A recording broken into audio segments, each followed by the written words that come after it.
Hello and welcome on Eye on Africa. I'm Clarisse Fortuné. First, the headlines. Israel says there will be no humanitarian exceptions to its siege of the Gaza Strip until all its hostages are freed. Meanwhile, South African President volunteers to help mediate the conflict and ask for the opening of a corridor. After September's deadly floods in Libya, the country is still recovering. Several officials, including the mayor of Derna, have been detained. Bodies are still being found. We'll get an update 1 month on. Senegal will face Cameroon, Nigeria against Ivory Coast. We now know all the groups for the next African Cup of Nations. Now to Israel. Continue to pound Gaza this Thursday, vowing to destroy Hamas on a 6th day after the militants' unprecedented surprise attack. Thousands of people on both sides have died. South Africa offered to help mediate the conflict. President Cyril Ramaphosa called for the opening of humanitarian corridors in the region. Eunice Masson reports from Cape Town. Ramaphosa offered to work with the international community, urging them to expedite an inclusive process that would lead to peace and result in a Palestinian state that coexists with Israel. The president also asked for the immediate cessation of violence, which led to nearly 2,600 deaths since Hamas attacked Israel on Saturday. The ANC have always been pro-Palestine. In recent years, they also downgraded their diplomatic relations with Israel. I can confirm that since its release this morning, the press release this morning, Ramaphosa has not yet been in direct contact with his Israeli counterpart. And in Tunisia, thousands of people marched in the streets of Tunis this afternoon in support of the Palestinians. Tunisians share a historical connection to the cause, and many grew up with the Israeli-Palestinian conflict in the media. Our correspondents Lilia Blaise and Hamdit Lili were on site. It's a humanist cause. We're not involved because we are Tunisian or Arab. No, we are human beings. And they are people who have resisted for 75 years, so we have to support them. Of course, young people like me are invested in the Palestinian cause. We've all grown up with it since childhood. We've all followed the media coverage of the conflict in recent years. I'm 23, and I see other young women in Palestine who live much harder lives than I do. And I wonder what I would do if I were in their place. I wouldn't want other countries to remain silent in the face of my suffering. No one could bear what the Palestinians endure, and that is why we must defend their rights.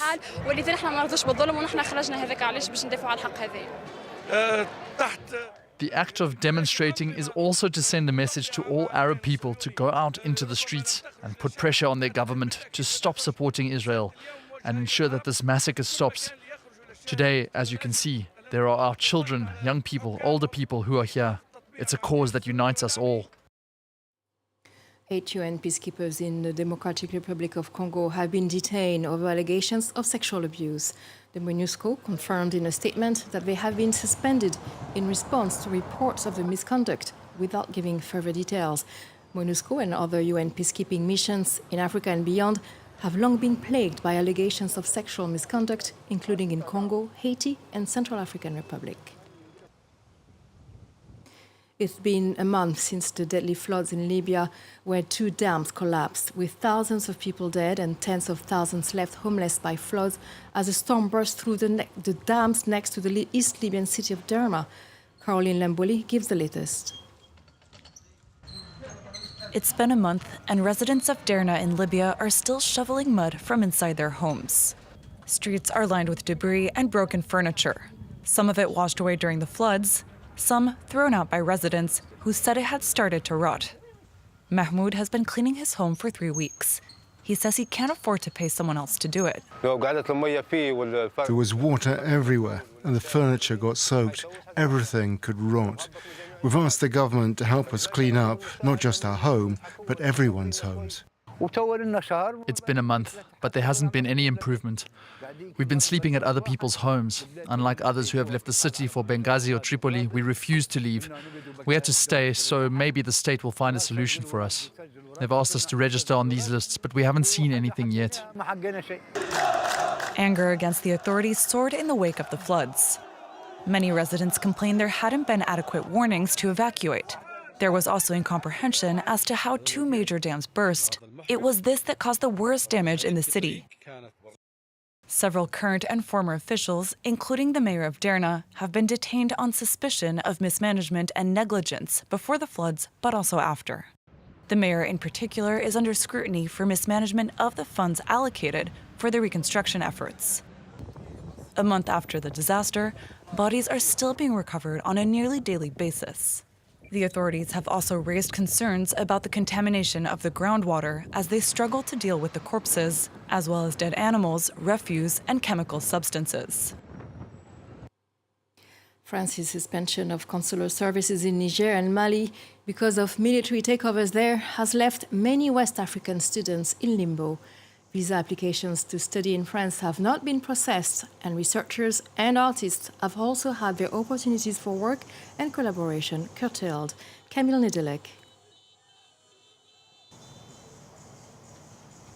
Alphonse Nikema had been preparing his trip to France for over a year. As a medical student in Ouagadougou, he was due to start his mandatory training at a French hospital in a few months' time. We applied to study in France, and we had to do it in October, so since then we've been applying. Then, on September 6th, we received an email telling us that our visas had been cancelled because of security concerns. Hundreds of students like him, as well as researchers and artists, are left in limbo after relations with France turned sour following the coup in July. That comes off of the back of a string of coups in the region in recent years, including Burkina Faso and Mali.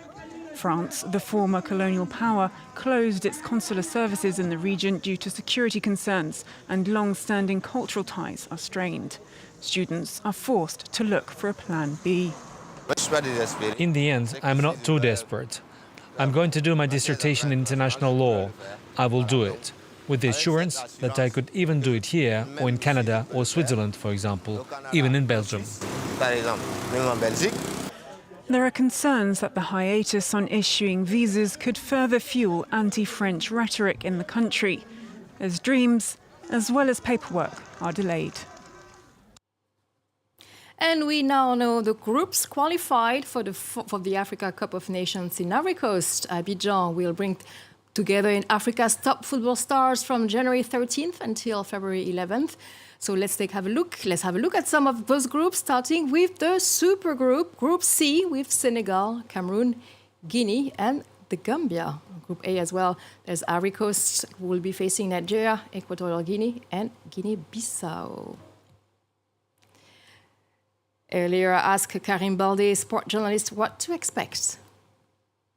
The best teams in Africa are protected by the draw because they are put in the pot number 1, which means that they will face lower standard opponents during the round robin, the group stage. So we can expect with 24 teams and 16 will qualify, will go through the round of 16. So we can expect that they will all be there for the knockout stage. Any favorites?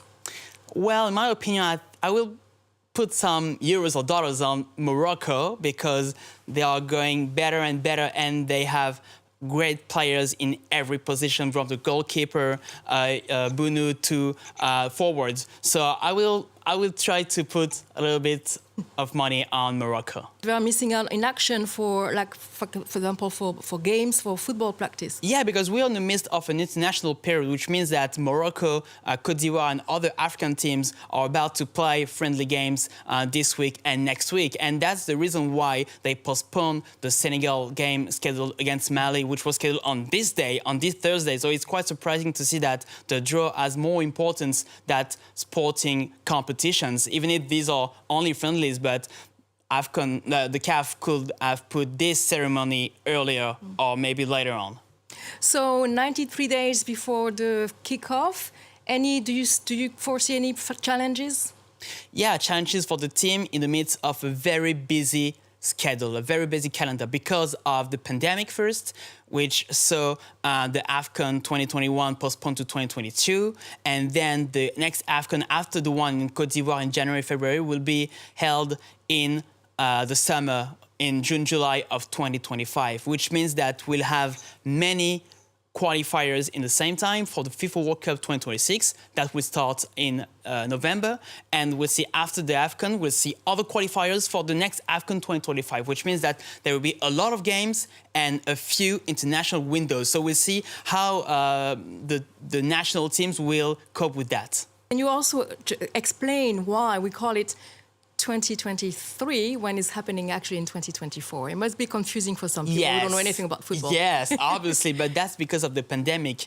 When there was a pandemic, the AFCON 2021 was postponed to 2022, but they have to keep the same name as scheduled, just because of trademarks and because everything surrounding like marketing stuff and some goodies as well, they were packed and they were named after the AFCON of the year that was scheduled. So that's why we are stick with the AFCON 2023, even if that will occur in 2024. And the last word to say that this AFCON in Côte d'Ivoire was scheduled to be in June and July of 2023, but because they realized that this is quite rainy at this moment of the year in Côte d'Ivoire and West Africa, they decided to wisely postpone that. And may the best team win. Well, that's it for Eye on Africa. You're watching France 24. Stay with us.